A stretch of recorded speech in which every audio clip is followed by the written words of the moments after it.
Hello everyone, my name is Stunzy Boy and welcome to the end of the year. It's gonna be a regular thing, I hope. But end of the year means we get to do some fun little tier list of the year. 2024 when it comes to reading books has been very drag. But I think that's how all the years have been. Because for some reason during January, February, March, April, May, and June, I just take a big break from reading. I'm going to try my best not to do that this upcoming year of 2025. Make it a better year for reading. Make it a better year for content. Because, yeah. I still got college and stuff, so I can't do the full content I would love to do.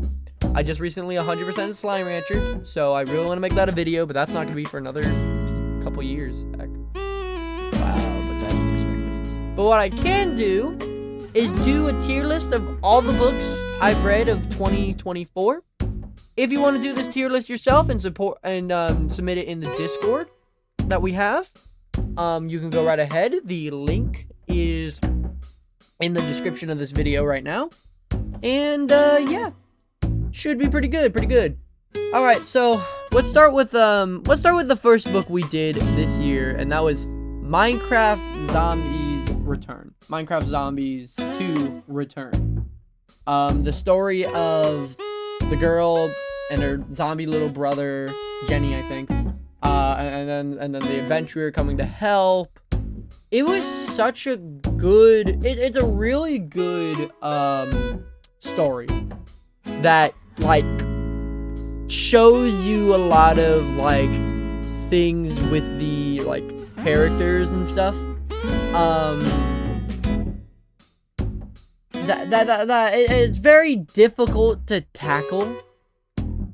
But honestly, for a sequel book, coming back and having them re-meet up and then meeting that, I think, what was it? A witch on a volcano and then re-meeting the main villain and then ending the story with that cool little cliffhanger of the Wither being around, or possibly the Wither Storm, because I think they talked about something around the lines of a command block. It really leaves it on a good cliffhanger, which we will tackle in 2025 once I get that book. That'll be super cool to tackle.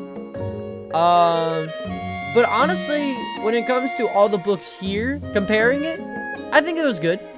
Like honestly, I think it was it was a good book. Like, I don't think it was bad at all. I don't think it was like the worst. I don't think it was the best. But it was a good book. Like all the same, it was good. Basic, I don't know what the heck is gonna get basic in this list. I actually do think I know. But yeah, it was a good book. Now let's go on to a more educational book. It's one of the two educational books I read, and it was actually the book that started my learning corner of the day. Because I was thinking about the education when I was reading this book. I was thinking about the educational prowess. And this book is the reason why we have the learning corner of the day, doing it up Stones' way. Bye.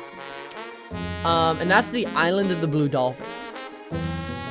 I remember, so this book is biased because this book is what got me into reading. When I was younger, I thought, oh my goodness, oh god, all books are awful. Like, all of them are garbage.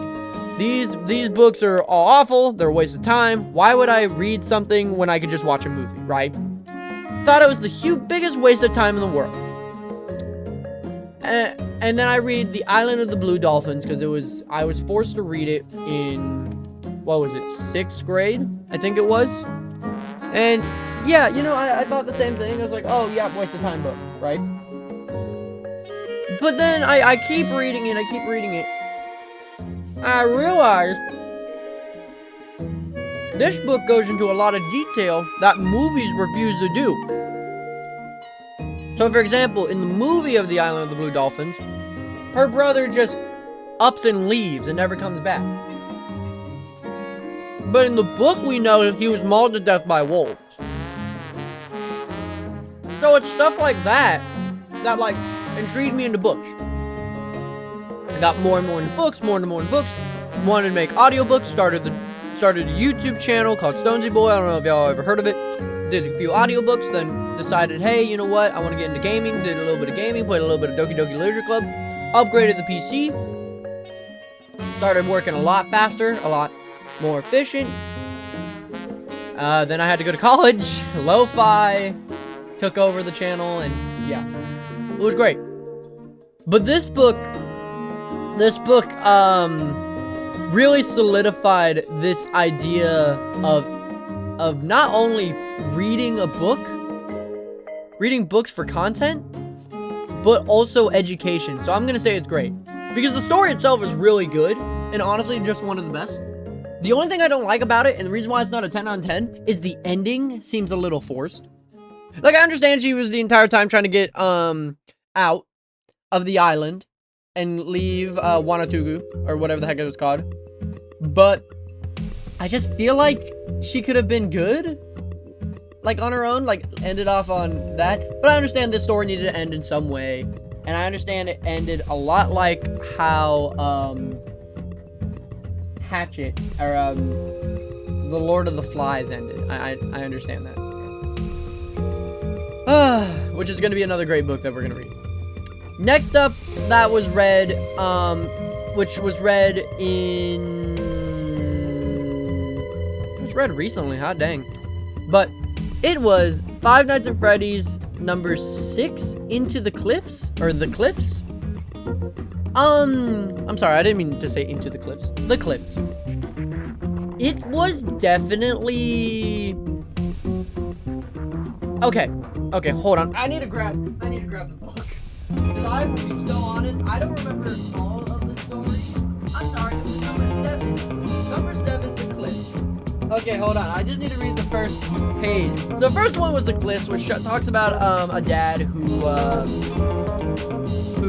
like overgoing, like, losing his wife, and it's really sad. And his son gets a Freddy doll, and the Freddy doll basically is taunting the dad and making him feel crazy, and he thinks he loses his baby to the cliffs because of old legend that him and his wife used to be in. That story was a 10 out of 10. Super good. It implemented the FNAF thing well without it being overdrawing. The breaking wheel.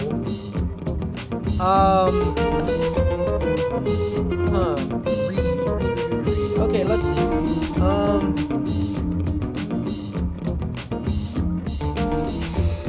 Oh, Breaking Wheel spoke upon a little toy robot that this kid Reed and another kid make. This little kid Reed builds in class, or Reed's friend builds in class, starts murdering him. Guy straps into a robot, and then little boy who's like into robots starts messing with a remote.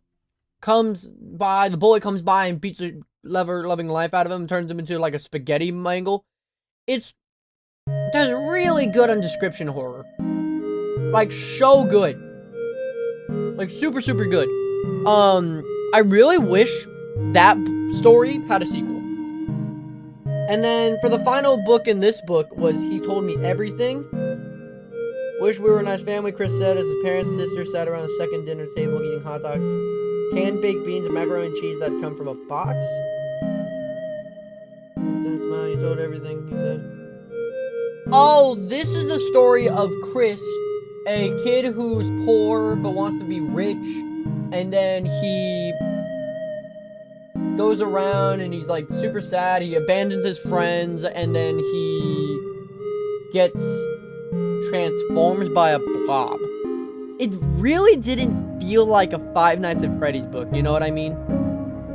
Like, it really didn't. It didn't feel like a Five Nights at Freddy's book at all. But honestly, still a really good horror story. I still think the Tales from the Pizzaplex books does it a lot better. Because that had, like, I think, literally 20 pages of its 60-page run was him laying down and looking at the blob and stuff.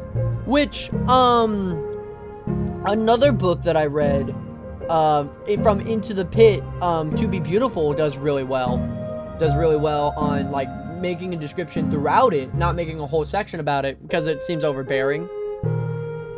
But I still say, honestly, all in all, it's a 10 out of 10 book. Now, I'm gonna say, for 2024, the best book will go to Willowdene.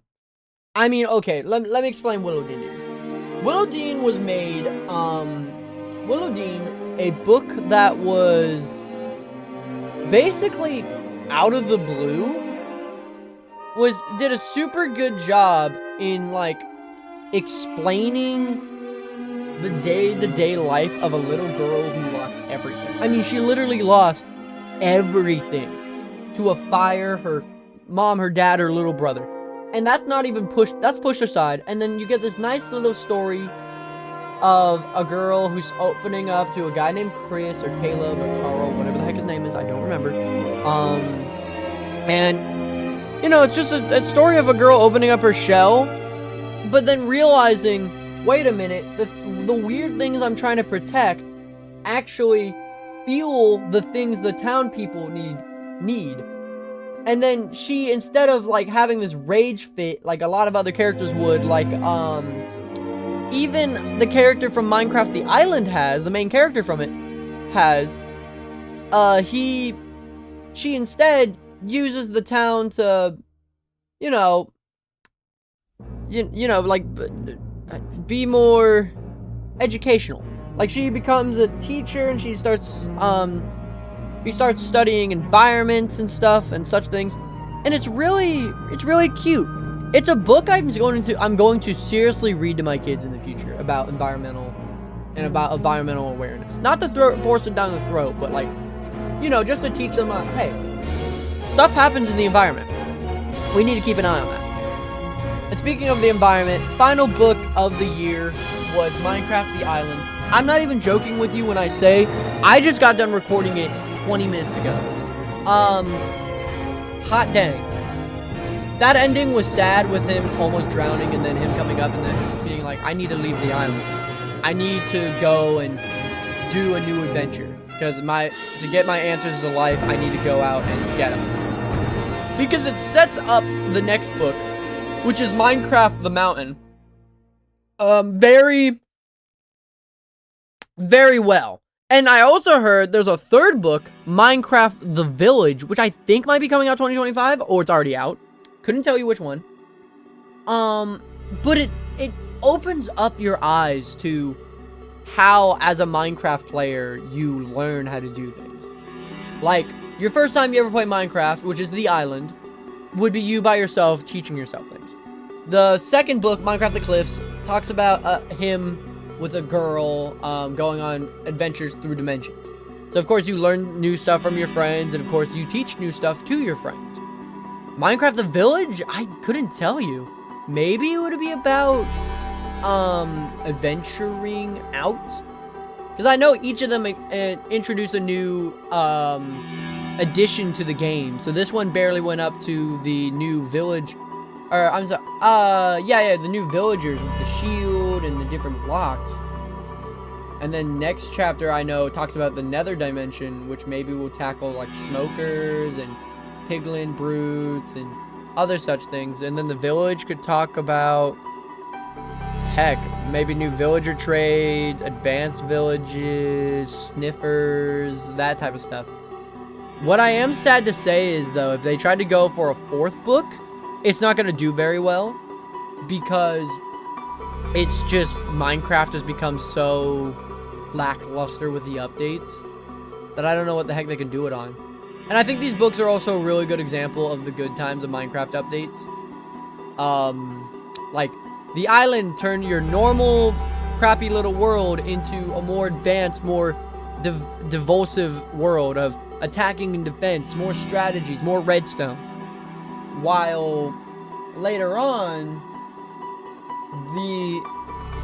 like nowadays Minecraft, what was the recent update? We got the death biome, we have the creepy guy, and 2 new blocks. Well, actually, a tree, a new biome, 3 new blocks, and a new mechanic. That's kind of it. While before, we would have all this and a bunch of overloading stuff. It really shows you how, like, throughout time, companies are going to become more and more cheap. Like, even games like, even companies like Bethesda have been doing crap like that recently, with Starfield, where you could get the game and then when you pre-ordered the game, you can play half the game, just not the other half. It was really stupid.